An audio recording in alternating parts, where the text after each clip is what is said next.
Les, how are you? Oh, fantastic, Sean. Pleasure to have you here. Really excited to interview you today. You know, we've connected at some networking events. We share some interest in technology and AI, and also in coaching and leadership and development. So, pleasure to have you here today. Oh, mate, it's an absolute. I love being able to talk to people about the similar interests, similar ideas, and it's just such a pleasure to be on today. Thank you for having me. Absolutely. Now, I want to cover off a little bit about you and share with the audience some of the tips that you're using to adapt to this new age of AI. You know, everyone's a little bit scared, a little bit concerned. We're seeing this technology advance incredibly fast. I was looking at something yesterday from one of the thought leaders in AI, and they said every 7 months the capabilities are doubling, which is Oh, just amazing. And if you think about humans trying to adjust to that, it's going to be quite difficult. And I think having people like yourself and in the space where you can start to guide people and take them through this change through your no limits to success coaching and your other businesses, that I think that's going to be a real game changer to people that are trying to navigate the uncertainty. So really wanted to welcome you and give you the opportunity to introduce yourself to the audience here and tell us a little bit about no limits to success. yeah, mate. I think you're spot on there. Um, Everybody I'm talking to is thinking about AI at the moment in business, and it's the next business revolution, right? It's something that's I think about it. I think back showing my age now, but computers. Although there was computers around, computers and business. The transition that had the mobile phones, the internet, social media. All of those were huge shifts in business, and the adaptation. The early adapters really it made a big difference in their business, and the ones who were sort of left behind took a long time to catch up, and they're probably still catching up. And some of them, because of it, they disappeared. And I think this is the next revolution. And I think AI for business it's like an infant, it's a toddler at the moment, but it is growing so rapidly, as you said.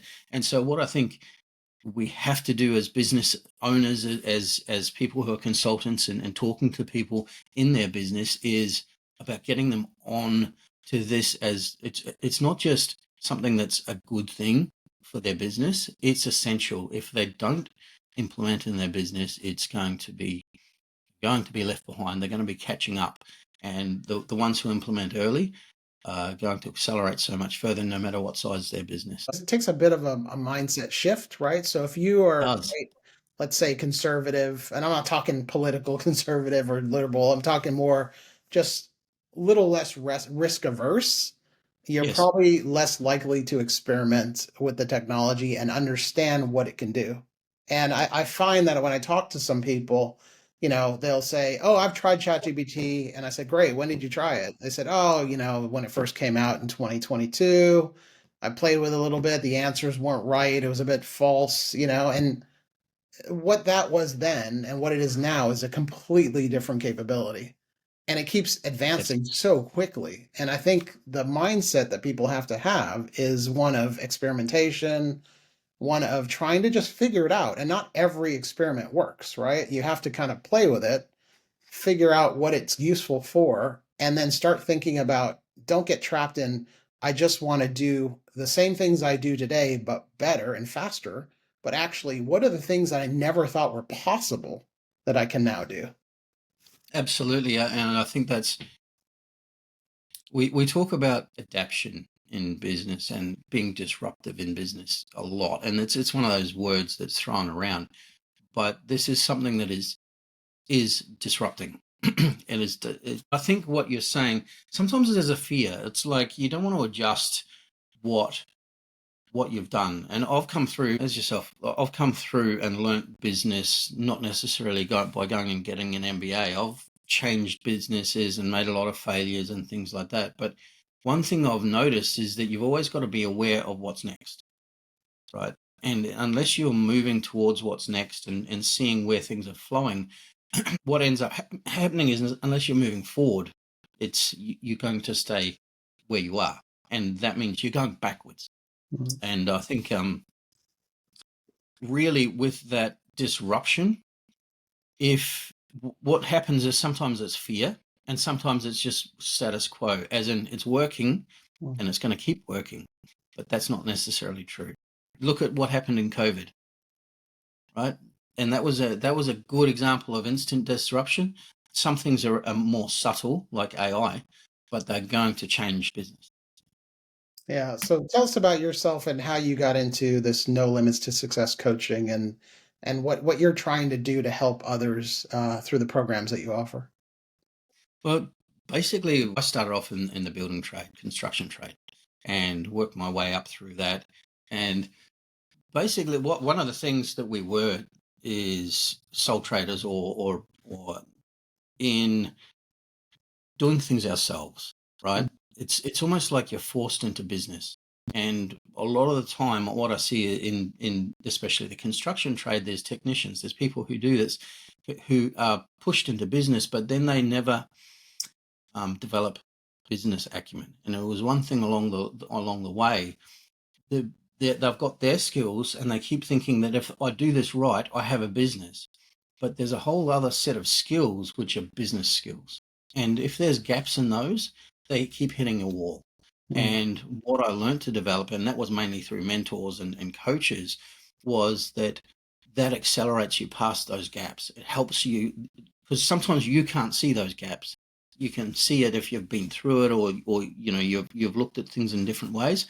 And that's where I'm at now. It's like, okay, now I understand that. I've still got a business Mm. in the construction trade, but I'm in that space where I help and consult into other businesses and go help them identify what is the most important thing to work on next. And as with you, it's like you can do that, but you can also accelerate that so much faster with the help of AI, because one of the major things at the moment is labor cost, having people, and reliability, and being able to actually find the right people. AI can augment the people you've got, and it can shift that so quickly. And we're not just talking about GPT, right? They can help you write emails, help you do marketing and that sort of thing. We're talking what the corporates are doing right now is business level AI. It's totally different than sitting in front of ChatGPT and having a conversation. It's implementing AI in ways that we never would have considered being able to do something in the past, and it helps small or medium sized businesses be able to tighten and run leaner, and just be able to do things faster, better, more efficiently, and also get feedback that we were never were before. Mm. It makes me think back to when I was growing up. I'm older than I looked, but back back in a long time ago, we'll say, my father, he ran an auto repair business. And Yeah. he came up from, being someone that understood the trade. He knew how to fix everything. That was his skill. That was what he loved to do. So he did that for a while. Then he started a business, migrated to the US. He was doing all the things right that they say you should do, which is, work hard, build your little business and grow it. But then you don't know what you don't know unless you reach out Mhm. to other people that have kind of gone on that journey, or you open your mind to new things. So I remember I was coming out of college at the time. There was this is early days of Mac, maybe the first Dell computers that were coming out, Dell Direct. They would sell you the Yes. computer and send it right to you. And I saw that and I saw it advertised, and I said to my father, I said, we absolutely have to buy one of these machines. And he says, okay, great. How much does it cost? And I think it was like $2,200 in 1990, whatever it was, right? He's like, that's a lot of money at the time to go invest in a machine, which you're not sure what it's going to do. But I Mm. said, no, I'm 100% convinced this is going to change the way we do business.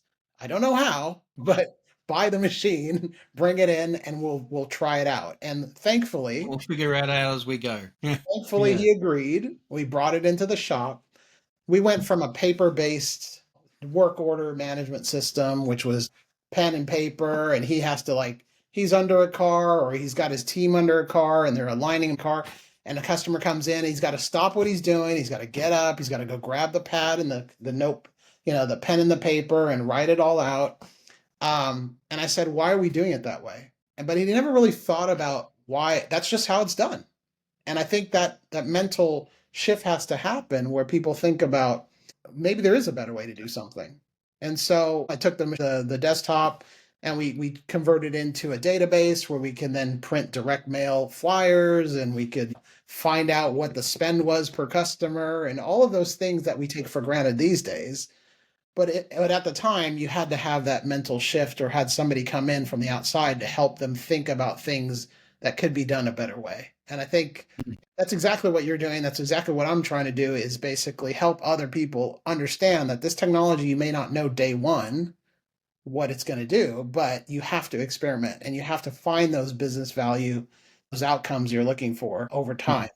And to your point, we've seen all the technology change over the years, but this one I think is the most transformative we've seen because it's going to impact like every part of business from marketing, sales, finance, back end, you name it. And the opportunity is immense. But you've got to be able to have that openness to understand that things are not perfect, but it is increasing in capability like every few months. Yeah, that absolutely. And I think you can look at it in two ways. There's you can be afraid of it, and you can be excited about it.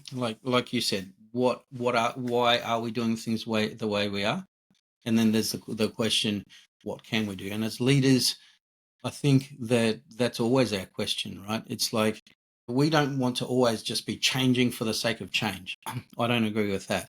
But I do believe that we always have to be analyzing where we are, where we're going, and what's going to get us the best way. And clearly, there's some things that AI can do, and we're not talking specifics at the moment, but like I've been working with a few people who are just the speed of implementation of some of these AI employees, and we talk about that, but and people are fearful also, and it's sort of the elephant in the room is people are going to lose jobs because of AI.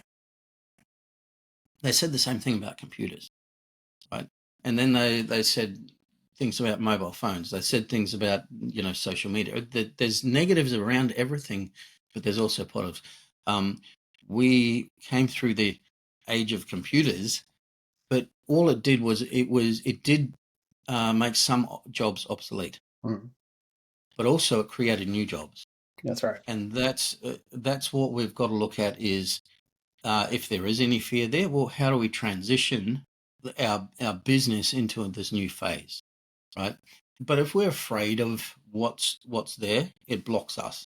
And I think that's as a leader, we've got to go, well, how do we get past that? It's asking the question that you said, why are we doing it the way we were doing?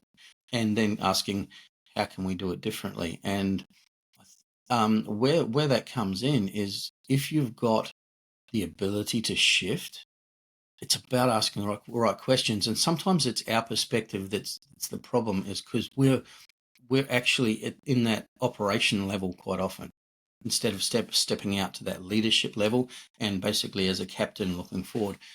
I use the analogy, I've heard it before, is like, if I don't know if you've ever surfed, but if you there's a wave coming, you can't start paddling when the wave gets there. You have to start having that momentum and trying things out and testing, because otherwise what we're thinking is, I'm going to try it once and it's going to be right. Right. And it's never going to. Let's talk about if you're back in that time of you're putting in this computer, everything you try isn't right. You've got to test out different things, right? And so where you're going is going, okay, we've got to start trying these things to find out what doesn't work. But we're afraid that, it's going to slow us down. It's going to take time. Yes, it does. But that's also that's where your innovation is working, right? That's right. And where you're growing and you're testing out these things. But this is the time to do it while you're ahead of that wave, to start that paddling. And you don't have to spend all of your time there, but that's also where consulting and having other people who actually understand not just and this is one of the differences where we are, you and I believe, is that we're business people talking about AI, not AI experts talking about something that's going into business, right? And so there's what you're doing is you're going, we're talking about business and how to augment the business rather than going, these are products. Correct. Yeah, it's leading with the technology. And I have this conversation with my team all the time. I said, Yeah. when we talk to customers, and these may be, the biggest enterprises in Australia or around the world, or they could be smaller businesses. When you speak about technology, business people don't really care so much about the tech. They just want the outcome. They want the business outcome. They want the value that comes from the technology. Yes. Today, one day it's social media, the next day it's cloud computing, the next day it's whatever, and now it's AI. But ultimately, yes, they will fund some experimentation, but they want to see tangible business results.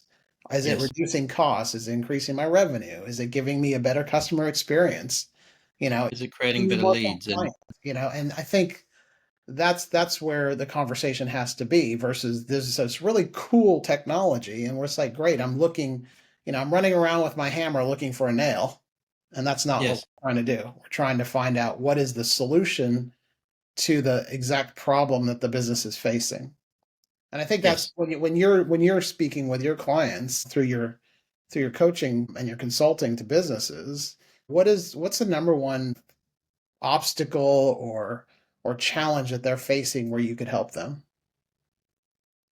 If I can be bluntly honest, it's mindset, right? Um, Although we're talking about business, we're talking about all these aspects of business.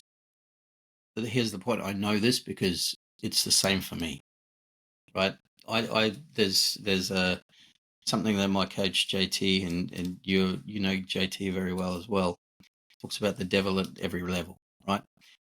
Often it's our own mindset that holds us back, and as leaders, we have to be addressing our own mindset first. But sometimes when we're talking and selling to to somebody, we can't go in and go, "It's your mindset that's holding you back," because they go, "No, it's this over here," Mm. right? But it's that mindset shift into the being open to new things, being willing to go into something that's uncomfortable that makes the difference. And when they get there into that shift of mindset, and it happens over and over again. It's not one time that, oh, okay, I'm going to have a mindset shift and it's going to be all okay, right?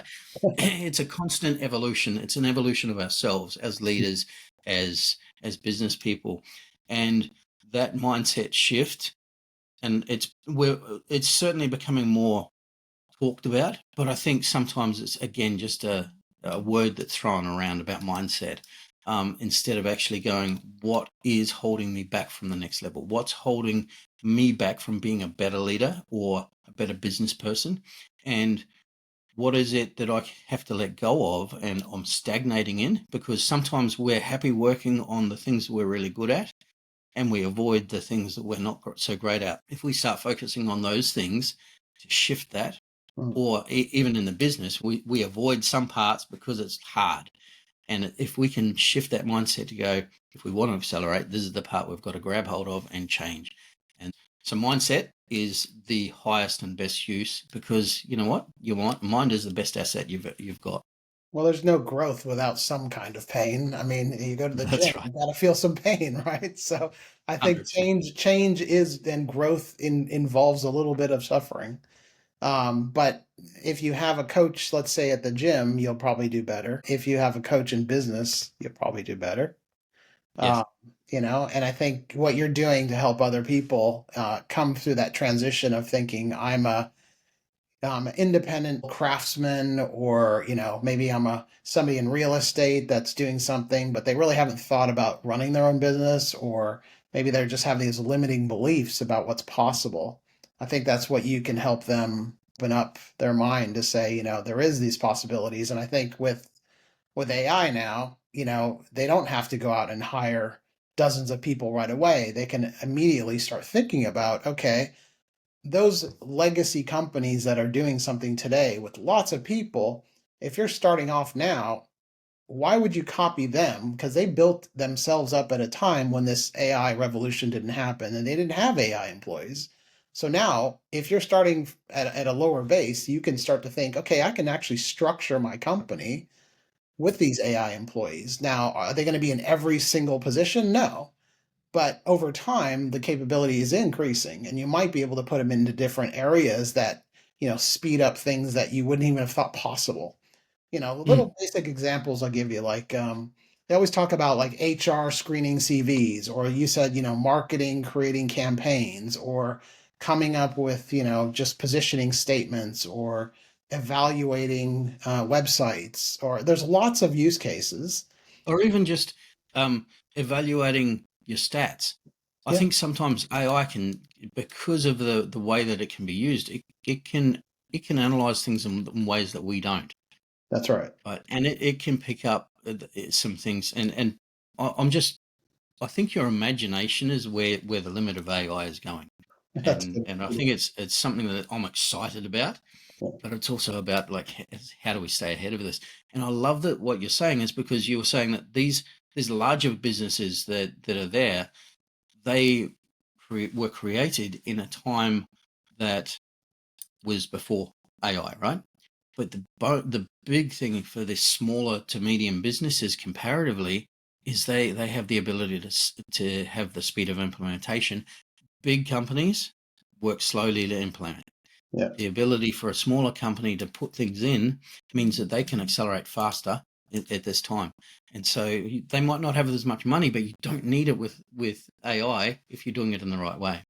And there's Yes. always that risk of there's a lot more to lose if you're a larger company. Yes. There's a lot more compliance, regulatory concerns. Change management is a massive thing when you have many team members that are going to be resistant, because right away AI, they're saying, "Oh, it's taking jobs." And that's all you hear in the media, it's taking jobs, taking jobs. So obviously, if you're in those positions, you're probably going to have people that are going to want to sabotage it a little bit and make sure those experiments aren't as useful as they could be. But over time, people will adjust. And I think the better leaders will say, we're not just replacing people, we're actually taking people out of the mundane and we're putting them into more creative positions where they can then use their full selves. They can use their imagination.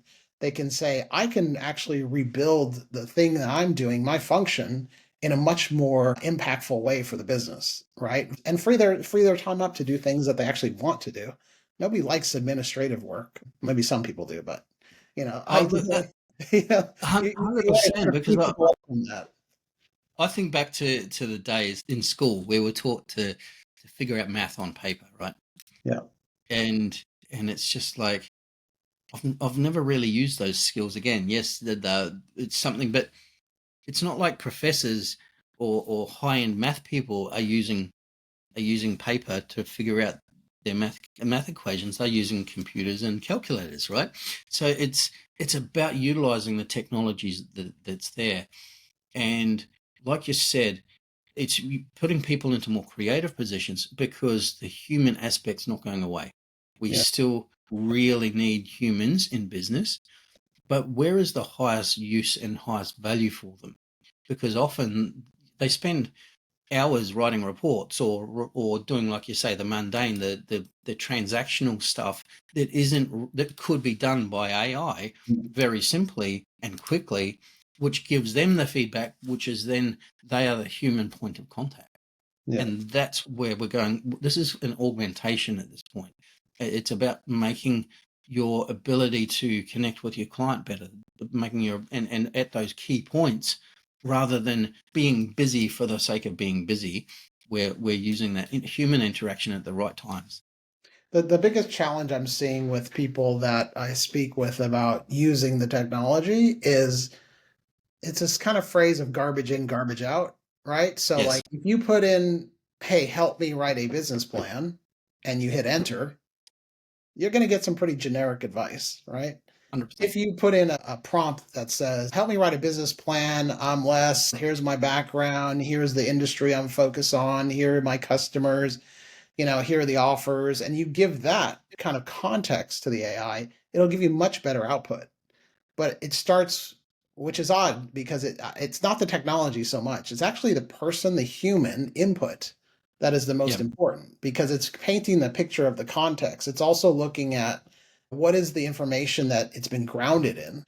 We have an amazing access to a nine-figure brain, right? Something that is incredible, and we'll be talking more about this, I know, in the future as more of this comes out. But having something grounded with, let's say, the brain of somebody that has run multiple companies and been able to, be successful in marketing and branding and sales, you have something like that. Imagine how powerful that is versus just having sort of a generic, all-purpose AI. And I think being able to ground it in the right information and then bring your guidance, your leadership, the coaching behind it, and also your experience having run a business for so long, but also starting from a point where you're probably where a lot of people are today, where they're thinking, well, it's a new technology. I'm not sure what to do. I'm not really a business owner. Maybe I want to be a business owner. And I think you've gone through that journey and you can help them quickly accelerate, their mindset and get on the technology and find ways to use it. Absolutely. It's see, that's where if, like you say, if garbage in, garbage out, that's where I talk about, and we mentioned before, is business level AI is different than the standard GPT, right? Or that's something that's, how can I put it?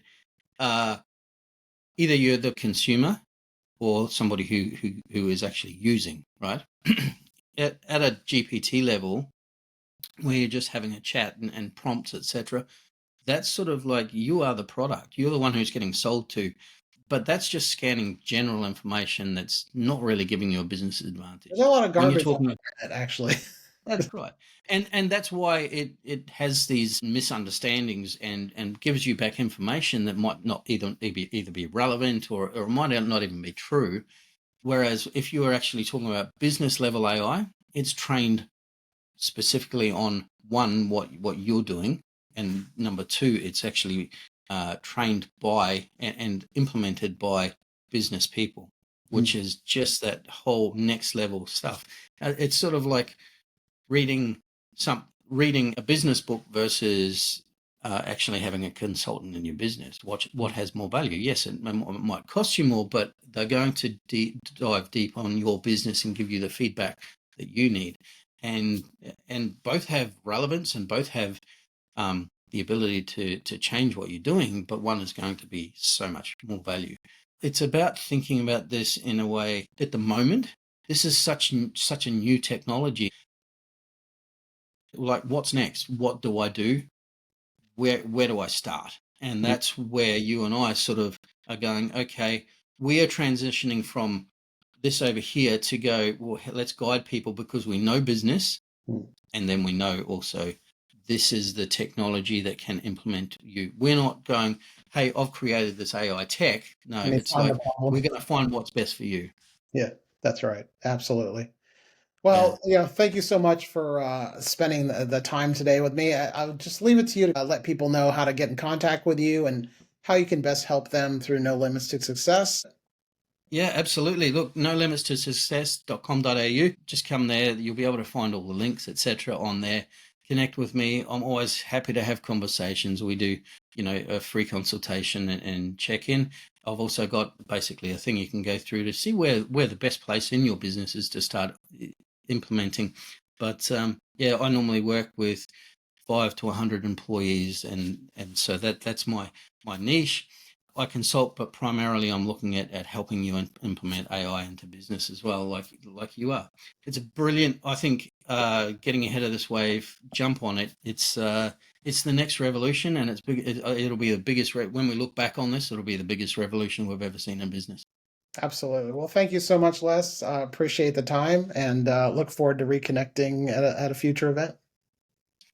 Absolutely, Sean. It has been an absolute pleasure, and I look forward to seeing you. I love having these chats, and let's keep doing it. Absolutely. Take care.